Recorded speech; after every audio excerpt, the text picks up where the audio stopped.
Amigas y amigos, muy buenas tardes, bienvenidos. Nos privilegia poder compartir esta jornada de información con ustedes desde esta su revista de TV Silvia en Perspectiva. Abordaremos los principales acontecimientos globales y locales. Pasamos revista a la actualidad y el pulso de la economía, la cultura, la ciencia y la tecnología, como también de los deportes, el medio ambiente y del entretenimiento. Un honor contar siempre con su sintonía.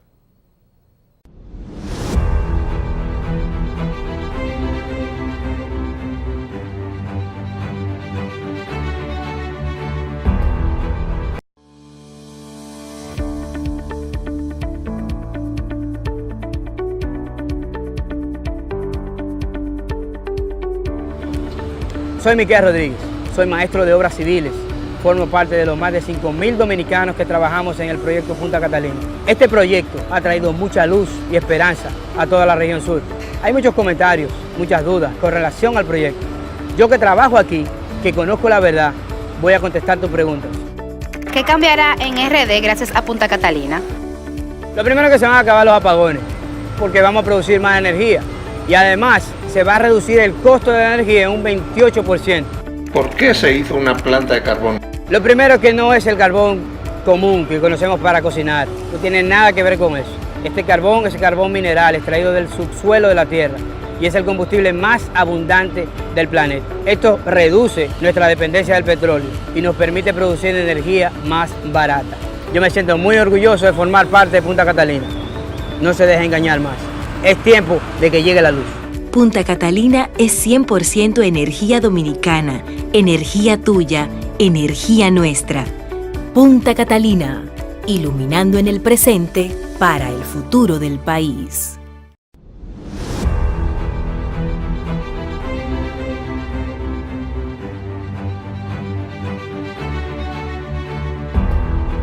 Nuestro invitado de hoy es el sociólogo Alejandro Abreu, político, académico y experto en estrategia política comunicacional. Tiene en su haber también especialidades en el área de la municipalidad y desarrollo local. Ha participado en la cogestión de la reforma de la ley electoral, en investigaciones sobre identidad cultural, comunicación y pedagogía social, como en formulación de políticas sociales, sociedad civil y movimiento social comunitario, entre otras. En breve, nuestro diálogo con Alejandro Abreu.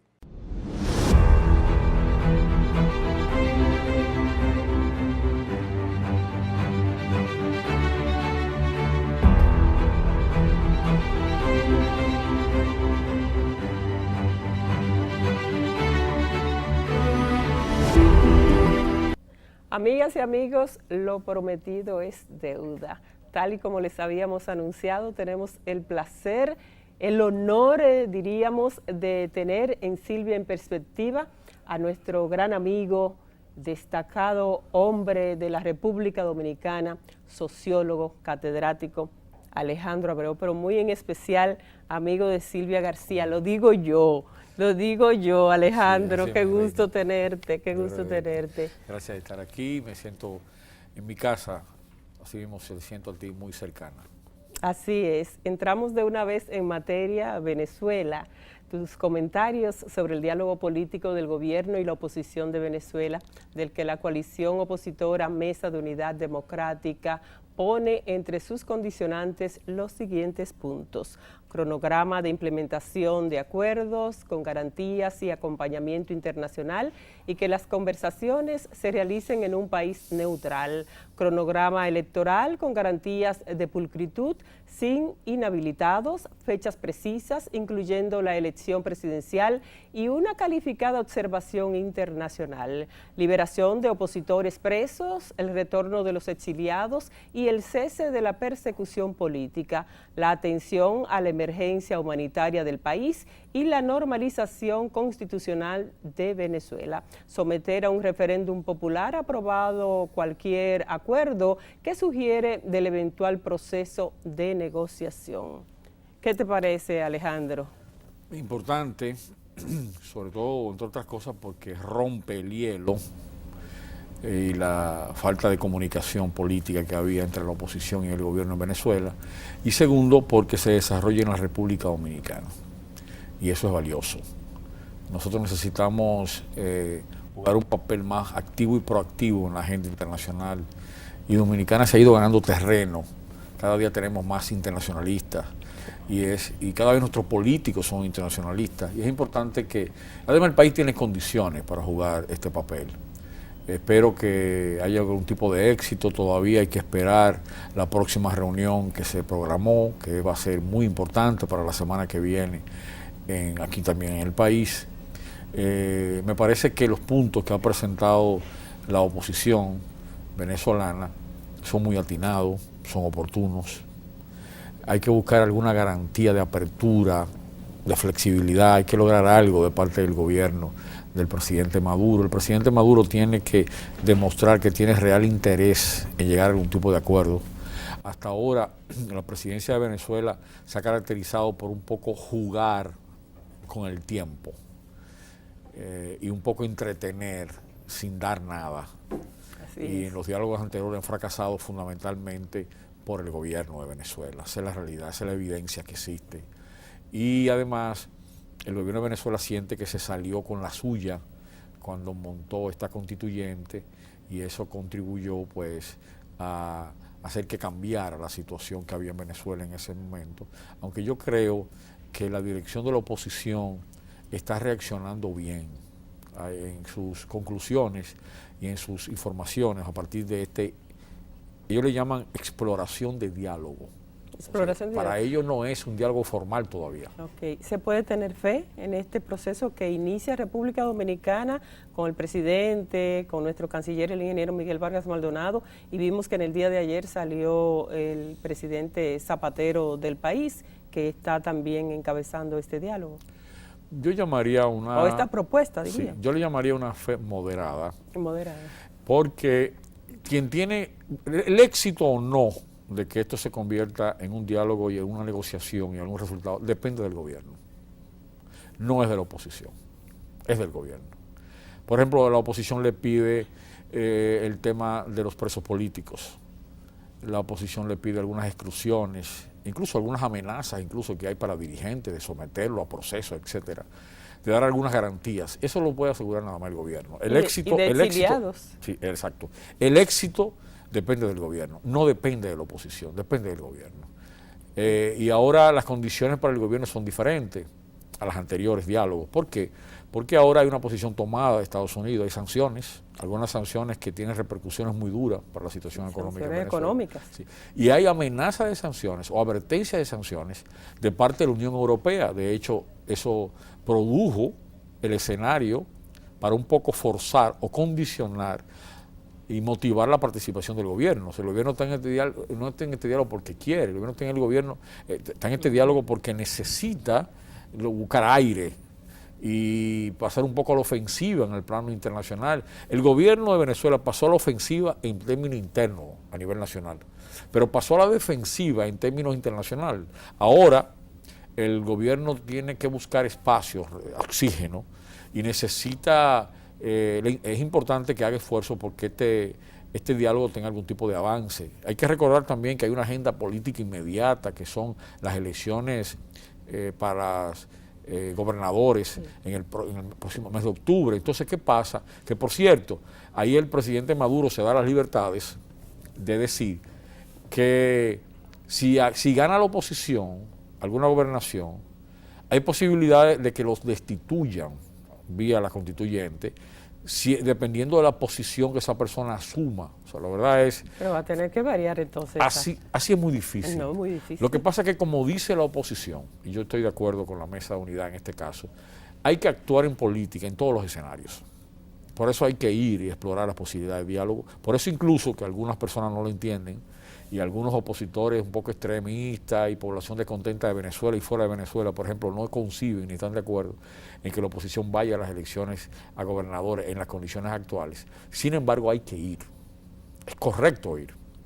Incluso yo he exagerado y decía que hay que ir a las elecciones a gobernadores aunque sean en una fortaleza, aunque sea el ejército que lo controle. Sí, porque en política hay que actuar así, y si no hay solución política o concertada o negociada, entonces la otra solución que queda es militar y violenta, y la oposición no tiene posibilidades, se han demostrado, por vía de recursos que no sean eminentemente políticos, de participación, involucramiento y movilización social o movilización de base. O sea, si tú vas a la lucha militar o violenta, siempre te va a ganar el gobierno. Claro. Porque hasta ahora las Fuerzas Armadas de Venezuela, Fuerzas Bolivarianas, se presentan esencialmente unificadas. Un poco se jugó y se buscó, es obvio y hasta razonable, que el ejército se resquebrajara, se dividiera, como sucedió aquí entre el 63, 64, 65, y eso produjo lo que produjo. Pero hasta ahora en Venezuela eso no ha sucedido. Creo que es un solo caso de un militar. Ni se ve, no. Sí, pero ni se ve. Entonces, en ese caso hay que seguir jugando a la política. Alejandro, pero se habla mucho de la o de la poca fortaleza o división de la oposición en Venezuela. ¿Qué tal es? Es muy diversa, muy variada, no hay un liderazgo fuerte, poderoso, incluso Capriles, el candidato el candidato que ha ido a las dos últimas elecciones, no es un líder de gran fortaleza, porque entre otras cosas no tiene un discurso, no tiene propuestas que se vean claras, más bien es el empresario de familias empresariales que evoluciona, y regularmente es el quien hace esa transición, se le hace a veces muy difícil. No es aquel liderazgo, el líder político neto, es aquel que viene del liderazgo social, liderazgo partidario, y del liderazgo partidario pasa a un liderazgo nacional o un liderazgo sectorial y después un liderazgo nacional. Capriles no es Tiene más aceptación Leopoldo López. Capriles no es esa persona, pero Leopoldo López es un liderazgo coyuntural y es un liderazgo de movilización. Por ejemplo, tú preguntas, ¿cuáles son las propuestas de ellos? Tú no las sabes. Me aclaro algo. Todas sus propuestas son en contra del régimen chavista y del régimen de Maduro, pero eso no es a lo que me refiero. Es una propuesta específica, una propuesta proactiva. La concepción de democracia que tiene López, la concepción de democracia que tienen, eso no está claro. La concepción de la economía. Una cosa es decir y defender a los empresarios, pero tampoco es la agenda. Son necesarios el empresariado en una política moderna. Pero usted no puede hacer política solamente defendiendo la agenda del empresariado. Y permíteme explicarte algo muy importante. Muy bien. ¿Por qué el gobierno, los partidos chavistas, el Partido de la Unidad Socialista, que es el Partido Socialista allá y el que gobierna, por qué tiene la ventaja? Porque ellos tienen la agenda social.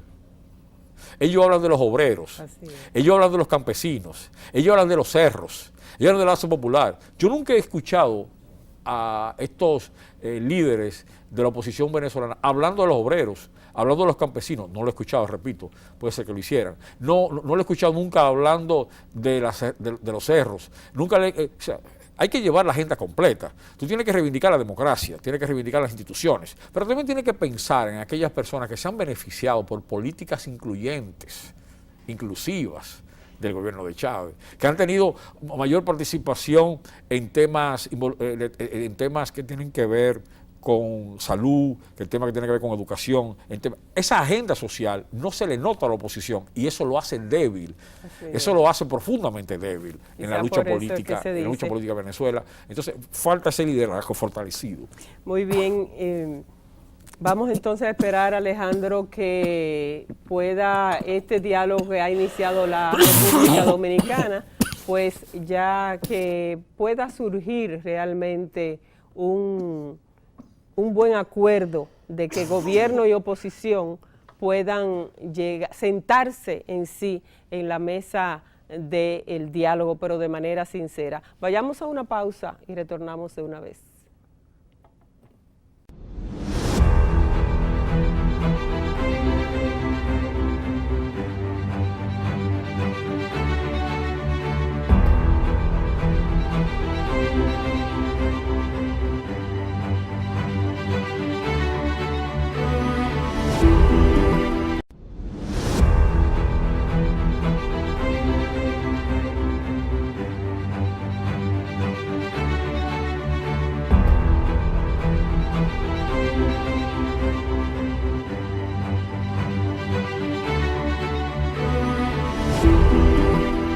Retornamos con la conversación con el destacado dirigente político, catedrático, sociólogo Alejandro Abreu. Y ya después de haber hablado sobre el tema Venezuela, pues venimos aquí a nuestro terruño, a la República Dominicana. Sobre el actual debate de la ley de partidos políticos, ¿crees que las primarias abiertas destruirían el sistema de partidos políticos de la República Dominicana? ¿Estas dejarían abiertas a cualquier corporación empresarial transnacional la posibilidad de montar proyectos al margen de los partidos y asaltar el propio Estado para generar beneficios particulares? La posición del Partido Revolucionario Dominicano en cuanto a esta ley, Alejandro. Bueno, yo creo que algunos de los puntos que están en la pregunta son muy extremos, porque incluso sin existir esa ley, hoy día se cuestiona el papel de las corporaciones, de los empresarios, ¿sabes? Y se dice incluso que está sucediendo algo parecido a lo que dice la pregunta, sin la ley. Más o menos. Por tanto, la ley no creo que sea el condicionante que pueda motorizar. ¿No? Además, depende cómo se aplique, depende cómo se haga. Todo depende. Depende del procedimiento institucional, depende del rol de la Junta Central Electoral, depende de muchos factores. Por ejemplo, la posición del PRD, que la acaba de definir ya públicamente de nuevo esta semana, es una posición coherente con la trayectoria del PRD, que ha sido el partido incluyente, el partido más abierto. El primer partido que incorporó que toda su militancia votara por los comités de base fue para la elección del presidente, en ese momento candidato Jorge Blanco, en el año 1984, 83, 84. O sea, hubo una elección, antes, me corrijo. Él ganó las elecciones en el 82. Es decir, entonces la convención tuvo que haber sido en el 81. Exacto. Entonces, esa fue una convención que yo la recuerdo muy bien. Se aplicó algo que se llamó la fórmula Ovalle. Y era la primera vez que un partido incluía la votación de todas sus militancias a través de los comités de base. Fue una movilización social extraordinaria. Pero posteriormente, el PRD con José Francisco Peña Gómez incorporó la elección de sus candidatos internos por vía de una votación de toda su militancia. Y lo hizo ya en la década de los 90. Sí. Entonces, es coherente que el PRD defienda que la votación sea incluyente, participativa, y que se utilice un padrón lo más flexible posible, en este caso, que parta del padrón de la Junta Central Electoral. Eso es normal. Y sobre todo, además, en un partido como el PRD, que tiene que crecer, que tiene que convocar, que tiene que retomar la ruta de nuevo del crecimiento. Y que se aboca a eso. Entonces es un partido incluyente, es un partido que es coherente con su trayectoria. Entonces reitero que lo importante es cómo se agote el proceso, cómo se realiza el proceso. El diseño de esas primarias para mí es determinante. Empezando incluso, hay una cosa tan importante como el momento de la votación, y es si va a haber algún criterio para la preselección o selección de los candidatos. Y sobre eso no se habla. Regularmente no se habla, y para mí es un tema determinante. Porque si yo someto una votación entre Guatemala y Guatepeor, no importa que voten 1000 como que voten 2. Si entre Guatemala y Guatepeor, la decisión siempre va a ser mediocre. Ahora, si yo te someto a votar entre una buena opción y una menos buena opción, la elección puede ser tirando para arriba unos dados, o puede ser levantando la mano y la elección va a tener alguna calidad. O sea, es importante porque las personas a veces se confunden. La democracia no es solamente y exclusivamente algo de cantidad, como la gente cree. Sí, La democracia supone... Parece que nos acostumbramos a Sí, eso. estamos acostumbrados a eso. Y por eso decía Borges que la democracia es el abuso de la estadística. Wow. Evidentemente que Borges lo que quería decir es, o sea, si tú no organizas las cosas, si tú no le das base institucional, si tú no le pones, por ejemplo, y esto es muy importante, un perfil a los Pero candidatos. fue profundo, Si tú no le pones un perfil a los candidatos, los partidos tienen derecho a hacer eso. Y de hecho, las candidaturas son de los partidos y las precandidaturas son de los partidos. Entonces yo pregunto, ¿la ley contempla regular las aspiraciones? La ley contempla que, por ejemplo, tú tienes que tener tanto tiempo en el partido, Militando. que tú tienes que tener tales o cuales condiciones. Eso es clave, eso es fundamental, lógicamente. Eso lo debería regular y en parte lo regula en algunos casos los partidos, aunque ahí tenemos regulaciones muy débiles, Sí, son porque no débiles. es lo mismo, por ejemplo, el hecho, al propósito de la pregunta, de que alguien con dinero quiera buscar una candidatura a diputado y desplace a todos los dirigentes que están ahí, sencillamente se imponga con el dinero.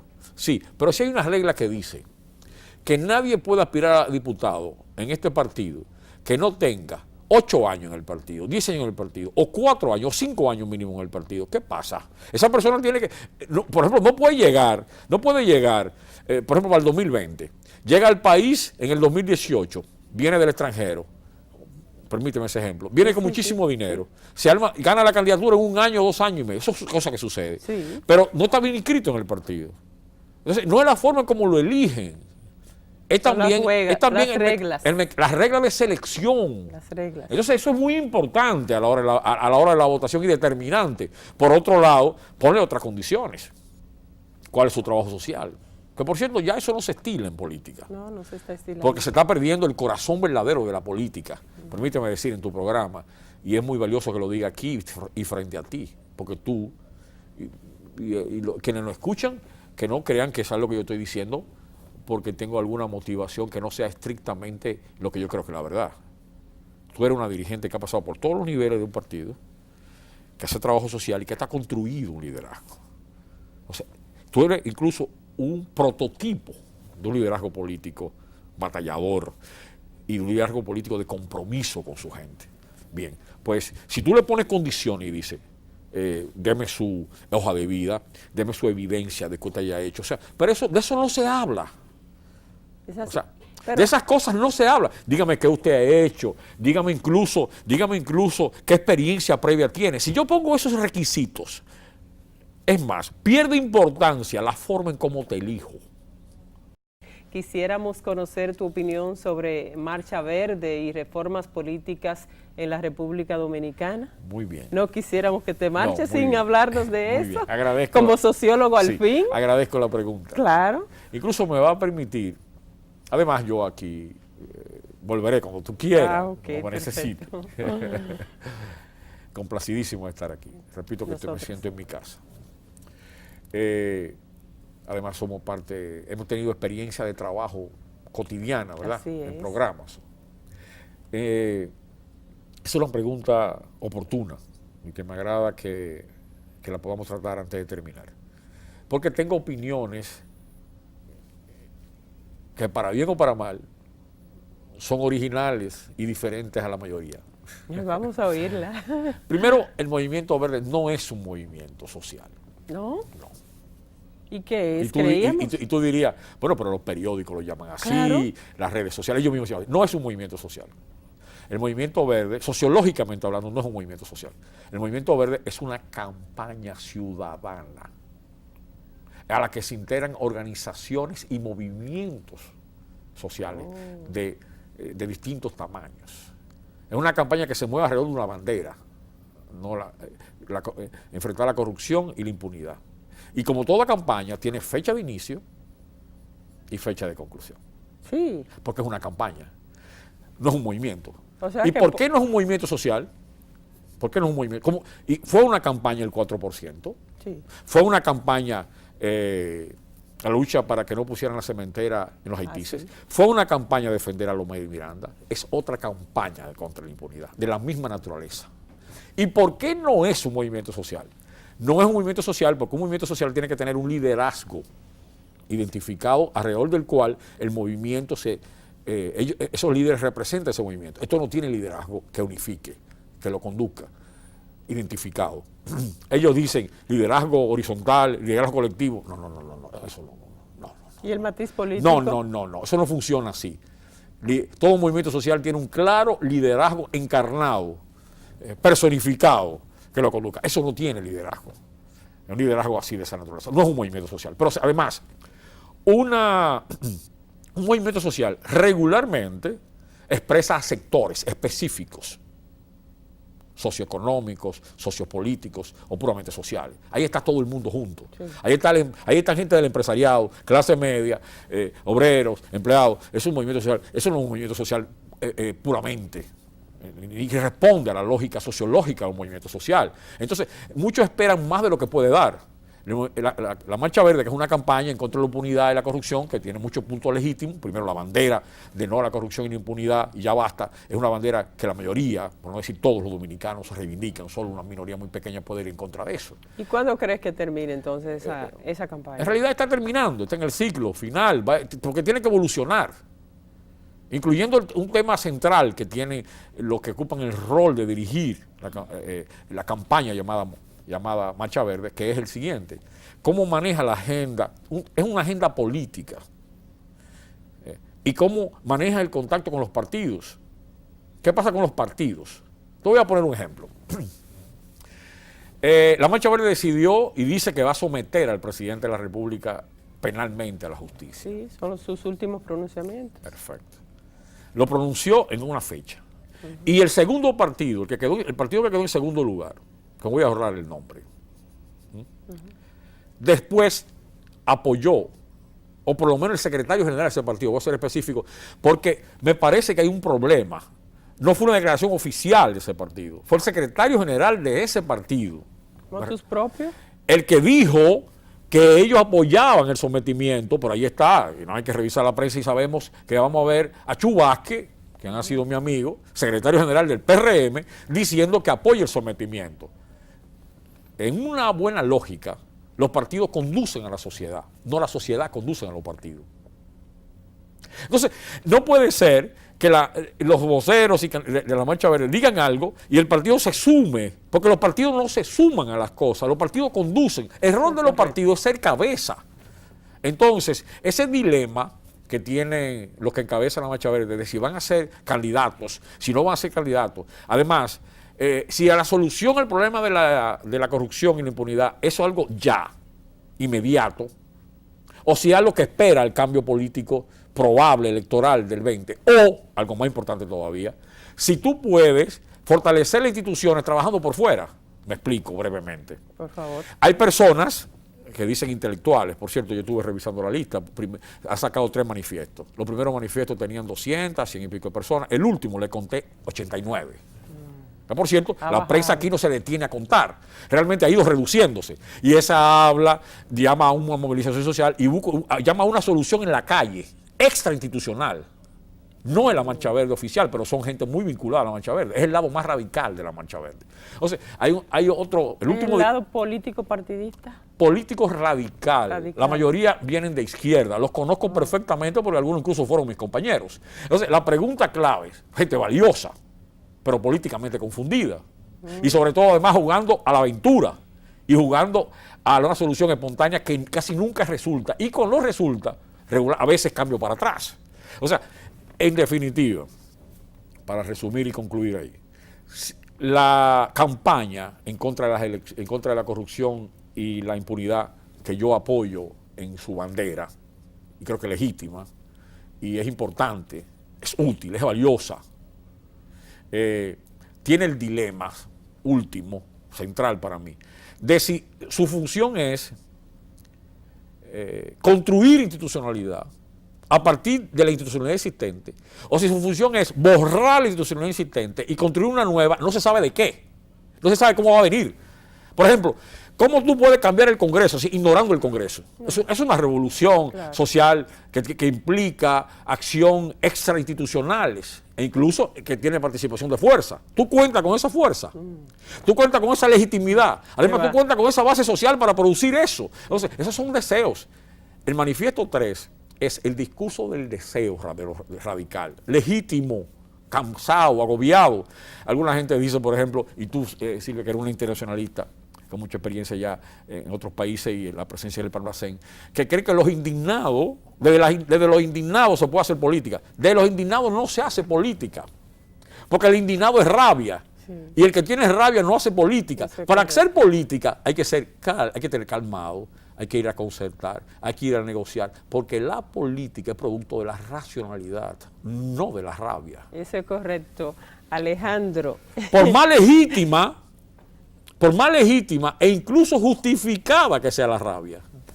Muy bien, señores, la verdad que me he quedado yo así y el productor del programa está también... Mi amigo, estoy muy complacido de que esté aquí. Claro, y muy atento porque nos tiene cautivados aquí Alejandro con esa elocuencia que lo caracteriza, además el dominio por los conocimientos que ha adquirido en el batallar de la vida, en su preparación intelectual. Alejandro, gracias. Y en la plaza pública. Ah, también, por supuesto. Y en todas esas horas de partido. Por Mi vida se ha dividido en 3: hora en la universidad, hora de partido y hora en la plaza pública social. Ese día, y me siento muy feliz por las labores que he podido realizar. Complacido de estar aquí y a tus órdenes cuando quieras. Ya así luego pues tendremos la oportunidad de que vengas a hablarnos del PRD y los trabajos de cara al futuro. Y hay algunas sorpresitas que vienen por ahí. Ah, qué bueno, qué bueno. Agradeciendo a Alejandro Abreu que haya aceptado nuestra invitación y haya conversado con nosotros de esta manera que lo hemos hecho. Gracias de verdad, Alejandro. Ustedes continúen ahí, que seguimos.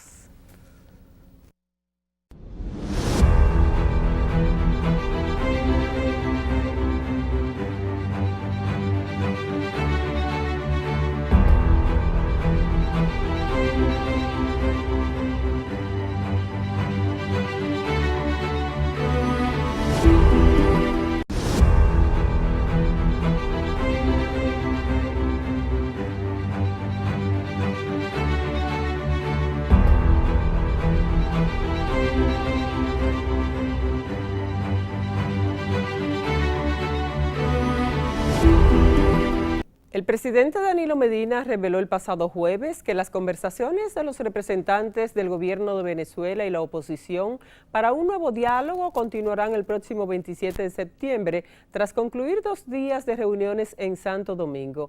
Al término del encuentro del pasado jueves, que se prolongó por más de 10 horas en medio de un gran hermetismo, Medina anunció que se acordó crear una comisión compuesta por varios países, entre estos México, Chile, Nicaragua y Bolivia, y probablemente 2 más, quienes dará seguimiento a las conversaciones. La próxima reunión se celebrará el 27 de este mes, lo que puede ser la tercera reunión exploratoria, debido a que la semana próxima la mayoría de los cancilleres tienen compromisos ante la Asamblea General de la ONU. El Partido Revolucionario Dominicano, PRD, quiere que los partidos mayoritarios celebren sus primarias de forma simultánea bajo la supervisión de la Junta Central Electoral y con padrones abiertos. También desea que los topes de campaña sean reglamentados por el órgano electoral y que los cargos sean distribuidos a partes iguales entre hombres y mujeres. Así se lo planteó el jueves a la Comisión Bicameral que consensúa la normativa durante una reunión en el Senado. La secretaria de la Mujer del Partido de la Liberación Dominicana y exministra de la Mujer, Flavia García, exigió la inclusión de la paridad en el proyecto de ley de partidos y agrupaciones políticas que estudia el Congreso Nacional. Aunque algunos partidos políticos han incorporado la igualdad de género en sus discursos, programas y estatutos, no se observan cambios sustanciales que garanticen la igualdad de oportunidades para la participación y representación política de las mujeres en los espacios de decisión de los partidos y movimientos políticos, opinó Flavia García.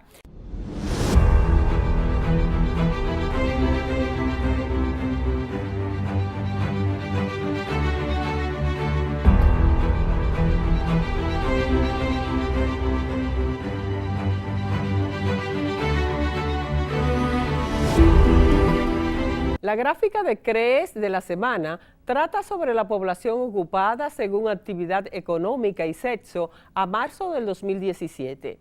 Dice que el número de ocupados totales a marzo del 2017 fue de 4.338.992 personas, de los cuales el 61% correspondió a hombres y el resto a mujeres. De las actividades económicas donde las mujeres tienen mayor participación se encuentran hoteles, bares y restaurantes, 54.3% del total. Enseñanza, 72.9%, salud y asistencia social, 81.6% y otros servicios, 65.6%. A marzo del 2017, la actividad económica con mayor participación de ocupados fue el comercio, 19.6% del total, que equivale a 850.283 personas, dentro de los cuales el 68% está constituido por hombres y el 38% restante por mujeres. Luego del comercio se encuentran otros servicios, 19.5%, industrias, 10.1%, agricultura y ganadería, 9.2%, transporte y comunicaciones, 2.8%, construcción, 7.6%, hoteles, bares y restaurantes, 7.5%, enseñanza, 6.3%, administración pública y defensa, 5%, salud y asistencia social, 3.7%. Intermediarios y financieras, 2.3%, y por último, electricidad y agua, 1.5%.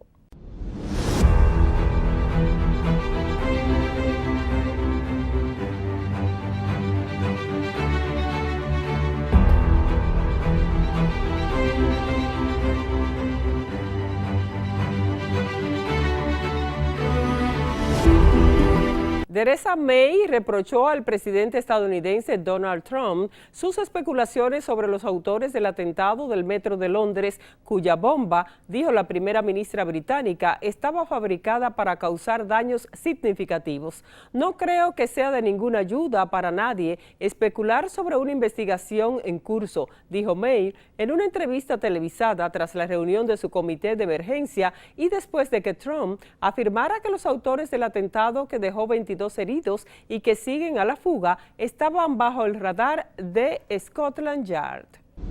El hambre volvió a aumentar en 2016 tras años de descenso y afecta a unos 815 millones de personas, el 11% de la población mundial, sobre todo por el impacto de conflictos y desastres naturales, informó hoy la ONU. El número de personas con desnutrición crónica ha subido respecto a los 777 millones que había en 2015, aunque se mantiene por debajo de los 900 millones del año 2000, según el nuevo estudio realizado por varias agencias de Naciones Unidas sobre el estado de la seguridad alimentaria en el mundo, presentado en Roma. La ONU destacó que estas estimaciones podrían reflejar un cambio de tendencia en la evolución del hambre, que se ha ido reduciendo de forma constante durante más de décadas y que en el 2016 empeoró particularmente en África subsahariana, con el mayor porcentaje de personas desnutridas, el 22.7% de su población, el sudeste asiático y Asia occidental. Se calcula que en 2016 casi 520 millones de personas padecían hambre en Asia, unos 243 millones de África y 42.5 millones en América Latina y el Caribe, donde hay signos de que la situación está deteriorándose.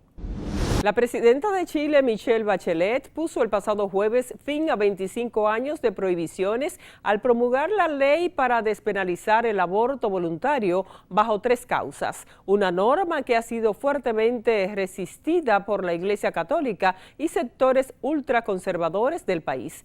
Un día largamente esperado por las mujeres en Chile. Hoy, por fin, firmamos la ley que consagra el derecho que tiene toda mujer a decidir sobre su cuerpo y su embarazo en 3 casos sumamente precisos y humanamente difíciles, dijo emocionada la mandataria en una ceremonia en La Moneda, sede de gobierno.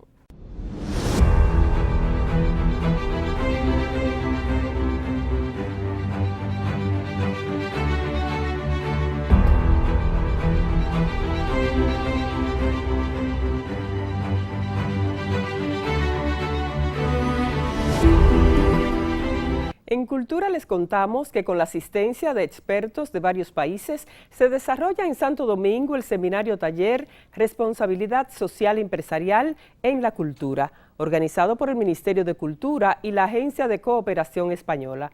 Destacados expertos de Chile, Venezuela, España y República Dominicana, así como del Fondo de las Naciones Unidas para la Infancia UNICEF, exponen sobre la actualidad mundial del tema de RSE, Responsabilidad Social Empresarial. El seminario taller se desarrollará los días 13, o se está desarrollando, mejor dicho, los días 13, 14 y 15 de este mes, con una amplia delegación de destacados panelistas nacionales e internacionales.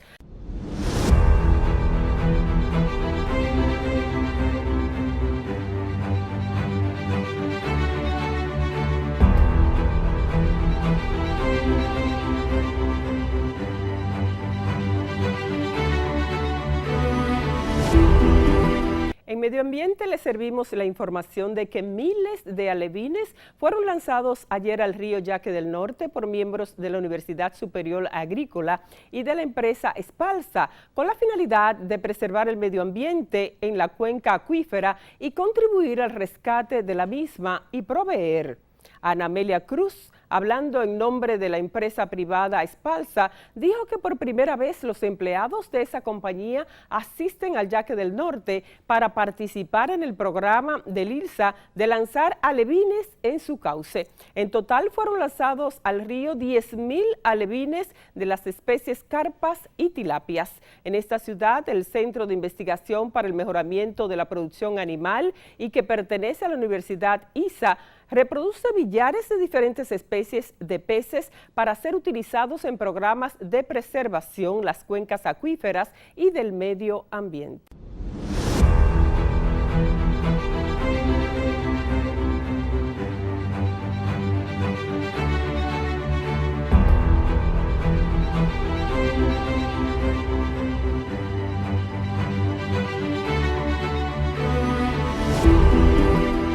Señores, y el nuevo iPhone de Apple de $1,000 cumplió con las altas expectativas de Wall Street, pero con una gran salvedad: no estará disponible suficientemente pronto. Apple reveló el martes nuevos smartphones, una Apple TV y el iPhone 8 y 8 Plus en un evento de prensa, pero lo que se llevó el evento fue un dispositivo premium llamado iPhone X, con un precio inicial de $999. Si bien el 8 y el 8 Plus se asemejan a los modelos de iPhone existentes, con unas cuantas nuevas características, el X o 10 es un cambio más radical. Cuenta con un diseño completamente de vidrio, un display de extremo a extremo y la opción de desbloqueo usando reconocimiento facial. Play Video, Apple presume el iPhone X como el futuro. Las apuestas pueden no ser tan altas para la firma como para asegurar que el X cumpla con lo esperado, o el 10 diríamos.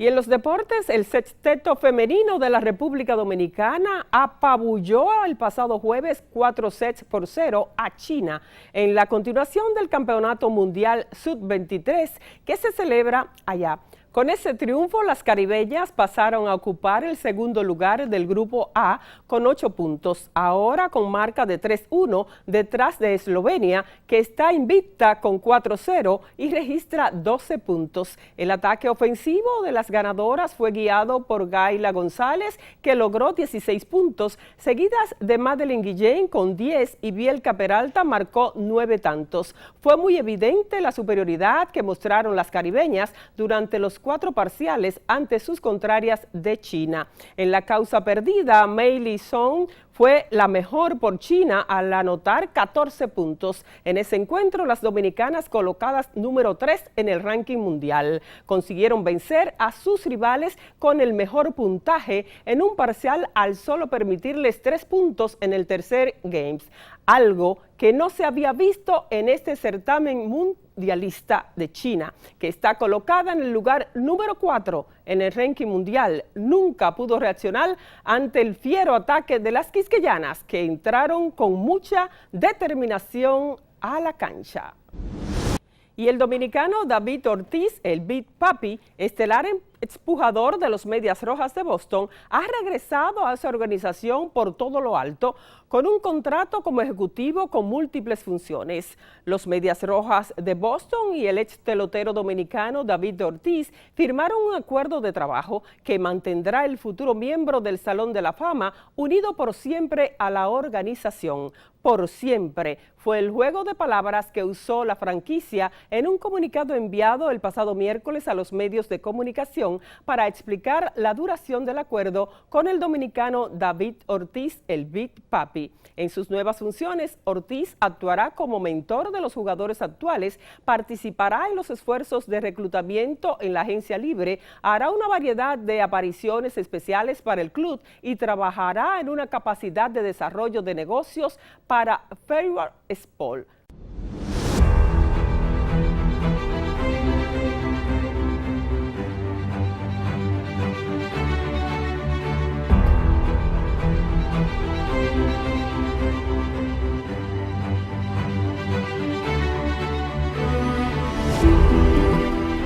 Marilyn Manson anunció la publicación el próximo 6 de octubre de su 10º disco de estudio, Heaven Upside Down, que ha anticipado con el oscuro sencillo We Know Where You Fucking Live.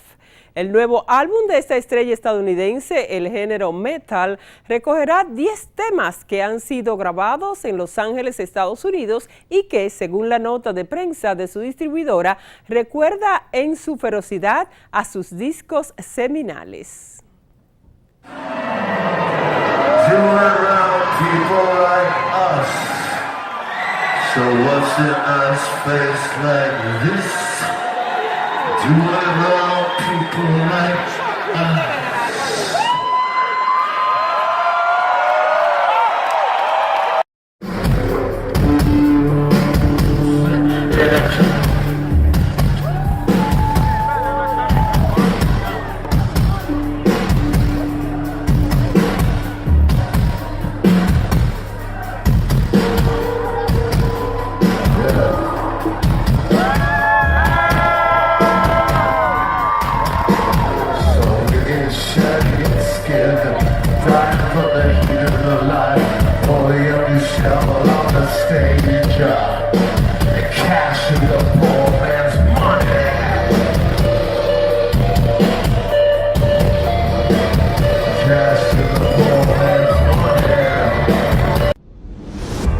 Por hoy nos despedimos, muy agradecidos de su sintonía. Esperamos haberles complacido con la propuesta que desde nuestra revista de TV Silvia en Perspectiva les acabamos de presentar. Con entusiasmo y más contenido de interés, nos volveremos a ver el próximo sábado, Dios mediante. Gracias y hasta entonces.